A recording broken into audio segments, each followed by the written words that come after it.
हुआ है आप सब जानते हैं इसके बारे में। तो मैंने उस केस को देखते हुए ये लिखी थी।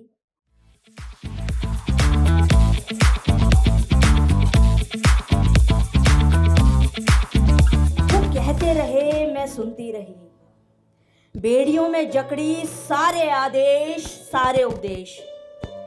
ए प्रभु ये कैसी जंग है, मैं रोती रही वो हंसते रहे, मैं लुटती रही वो लूटते रहे, मैं चीखती रही वो खींचते रहे, मैं इज्जत की भीख मांगती रही, उनकी आंखों में हैवानियत जागती रही, मैं डरती रही पल पल मरती रही।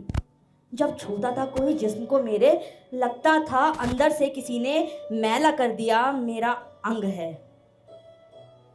ए प्रभु ये कैसी जंग है, मैं भागती रही वो भगाते रहे, मैं थक गई वो नहीं रुके। जहां चारों ओर घिरी थी मैं और हजारों की भीड़ मेरे संग है, जहां भीड़ में सब कौरव मिले, यहां बस कृष्ण तुम मिले नहीं। क्या ये भी तेरी लीला का कोई रंग है? हे प्रभु ये कैसी जंग है। एक द्रौपदी के चीर हरण की लालसा का अंजाम महाभारत का युद्ध था। आज ना जाने कितनी द्रौपदी निवस्त्र है। ये दुनिया वाले ढोंगी सारे अंधे बहरे गूंगे हैं। हर तरफ हैवानियत का डंका छाया, दुनिया में मानवता भंग है।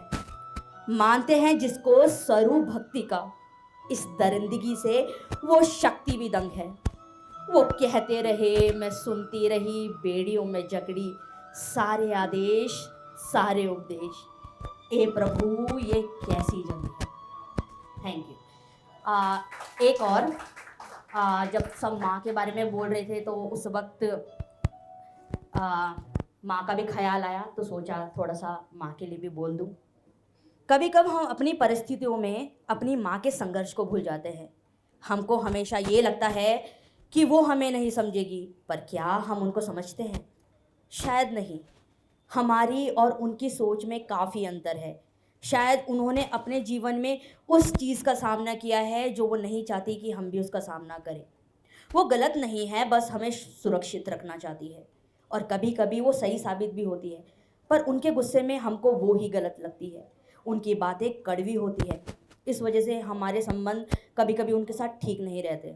और इसका मतलब ये बिल्कुल नहीं है कि हम गलत हैं या वो सही है, बस हम नए तरीके से चलने का प्रयास करना चाहते हैं और ठोकर लगने पर गिरना और फिर संभलना चाहते हैं, पर रुकना नहीं चाहते। तो मेरे दोस्त माँ की ममता के इस सफ़र से आगाज़ करते हैं। तो चलिए जो मेरे दिल से आपके दिल तक पहुँचे वो बात करते हैं। बस ऐसे ही जिसने 9 महीने हमको अपनी सुरक्षा में रखा, वो 9 महीने बाद भी हमें सुरक्षित रखना चाहती है।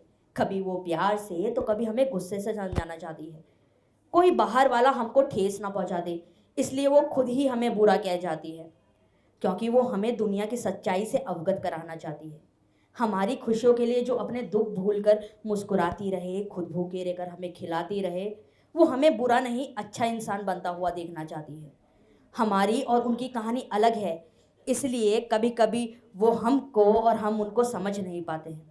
पर माँ कितनी भी कठोर क्यों ना हो, वो हमारा बुरा कभी नहीं चाहती। Thank you so much.